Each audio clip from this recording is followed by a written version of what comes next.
हम आपको नहीं छोड़ने वाले, रोज आएंगे, रोज बैठेंगे आपके और आपके सीने पे मूंग डलेंगे जो आप लोगों ने झूठ का खेल रचाया हुआ है। सीबीआई जो सबसे बड़ी संस्था है जिसके बारे में अपोजिशन की पार्टियां कहती नहीं तोता है, ये तो तोते से भी गए गुजरे लोग हैं।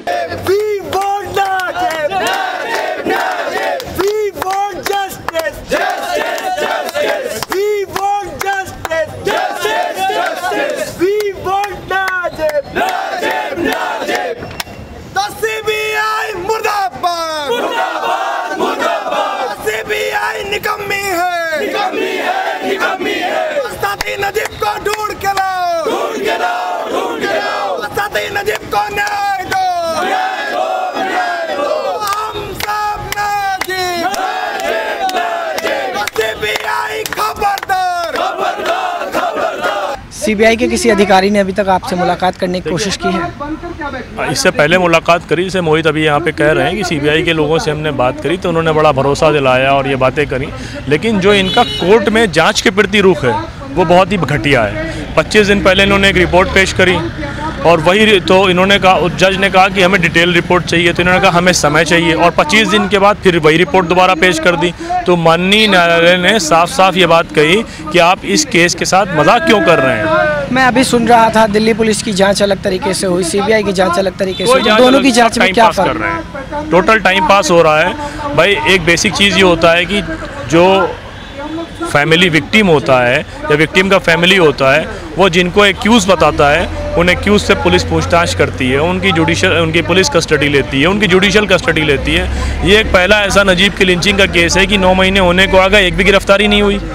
तो भूतों ने पिटाई करी, हवा में गायब हो गया। हम कह रहे हैं चलिए गायब हो गया, लेकिन कम से कम जिसने पिटाई करी उससे तो पूछताछ होनी चाहिए, उससे तो कस्टडी में लेना चाहिए, उससे भी नहीं लिया गया। जेएनयू प्रशासन पूरा जो है जेएनयू वो सीसीटीवी कैमरे से ढका हुआ है, किसी तरह से कोई बड़ा सबूत हाथ नहीं लग पाया अभी तक। अभी आप अंदाज़ा लगा लें कि कितना निकम्मापन है। इससे तो यही लगता है कि सीबीआई को भी ये मालूम चल गया है कि शायद इन स्टूडेंट के ऊपर कोई बहुत दूसरे लोग हैं, कोई बड़े लोग हैं जिनको वे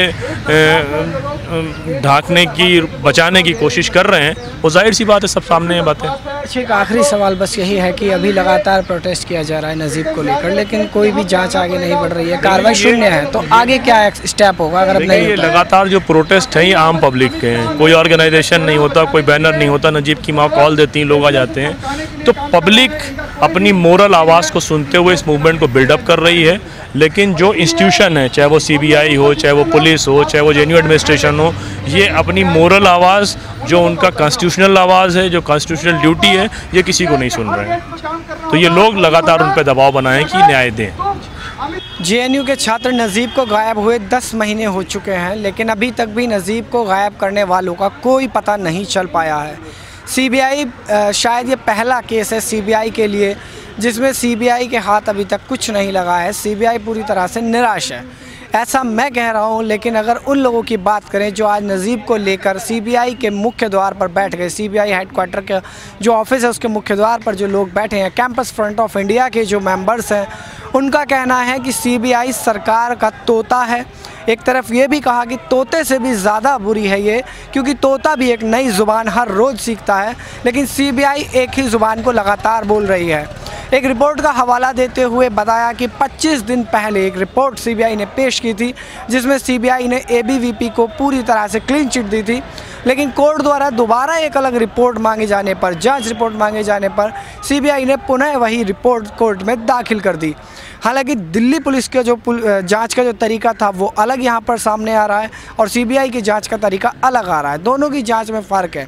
दिल्ली पुलिस जिन बातों को जांच में अपनी साबित कर रही है, सीबीआई उनका खंडन कर रही है, और सीबीआई जिन बातों को अपनी जांच में साबित कर रही है, जैसा कि सीबीआई का कहना है कि जो एबीवीपी के जो छात्र हैं, जो जेएनयू में जिनका होना उस वक्त बताया जा रहा है, सीबीआई ने उनके होने से इनकार किया है। सीबीआई ने ये भी कहा है कि एबीवीपी का इसमें कोई रोल नहीं है। वहीं पर दिल्ली पुलिस ने इस बात की पुष्टि की है। दिल्ली पुलिस ने सीसीटीवी कैमरेज़ के ज़रिए ये बात बताई है कि जेएनयू में उस वक्त एबीवीपी के छात्र थे, वो ही नजीब को एक घेरा बनाकर साथ ले गए थे, मारपीट की गई नजीब के साथ, और उसके बाद से ही नजीब लापता है। दो अलग अलग एजेंसीज़ हैं, एक तरफ लोकल पुलिस है, दूसरी तरफ देश की सबसे बड़ी जांच एजेंसी है सीबीआई। दोनों की रिपोर्ट अलग अलग है। दिल्ली पुलिस के रवैये से कुछ हद तक यहाँ प्रदर्शन करने वाले कैंपस फ्रंट ऑफ इंडिया के जो मेंबर हैं वो दिल्ली पुलिस की जांच से किसी हद तक संतुष्ट दिखाई देते हैं, लेकिन सीबीआई की जांच की अगर बात करें तो वो उसके पूरी तरह से खिलाफ हैं। सीबीआई के खिलाफ मुर्दाबाद के नारे लगाए गए हैं, केंद्र सरकार के खिलाफ मुर्दाबाद के नारे लगाए गए हैं। सीबीआई पर सीधी तरह से आरोप लगाए गए हैं कि सीबीआई केस को मैनिपुलेट करने की कोशिश कर रही है, केस में जो मजबूत जो तथ्य हैं उनको छुपाया जा रहा है। शायद सीबीआई केंद्र सरकार के अधीन काम कर रही है और उन लोगों को बचाने की कोशिश कर रही है जिन लोगों का इस पूरे मामले में पूरा तरीके से उनकी संलिप्तता है, वो लिप्त है इसमें, उन्हें सीबीआई बचाने की कोशिश कर रही है। ये लोग एबीवीपी के भी हो सकते हैं, किसी राजनीतिक पार्टी के भी हो सकते हैं, किसी विधायक के बेटे भी हो सकते हैं, किसी मिनिस्टर के सोर्स फोर्स वाले लोग भी हो सकते हैं। कुल मिलाकर ये कह सकते हैं कि नज़ीब के मामले में अभी तक कोई भी बड़ी पड़ताल ऐसी नहीं हुई है जिसका हवाला देकर हम ये कह सकें कि न्याय को लेकर जो विश्वास जताया जाता है वो विश्वास यहाँ देखने को नहीं मिल रहा है। न्याय प्रणाली अभी तक ध्वस्त नज़र आ रही है। हालांकि कोर्ट का रवैया इस मामले में अभी भी थोड़ा नज़ीब के फेवर में जाता दिख रहा है, शायद जांच की वजह से, या कहें कि संवैधानिक तरीके से कोर्ट को काम करना है, इसलिए कोर्ट मजबूर है कि जांच के हर एक पहलू को सामने लेकर आना चाहती है, जिसके लिए लगातार सीबीआई को आदेश भी जारी कर रही है। बहरहाल इस मामले में क्या होगा ये कह पाना अभी मुश्किल है, लेकिन यहाँ पर कई ऐसे वक्ता थे जिन्होंने पूरी तरह से सीबीआई के खिलाफ अपना जहर निकाला है, सरकार के खिलाफ अपना जहर निकाला है। आगे अब इस मामले में किस तरीके से जांच होगी, क्या ये प्रदर्शन जो आज पहली बार सीबीआई के मुख्यालय के द्वार पर किया जा रहा है इसका कोई असर होगा या नहीं, ये आने वाला वक्त बताएगा। वीडियो जर्नलिस्ट नितिन कुमार के साथ मैं love Kumar, national Dastak, Delhi, CBI headquarter.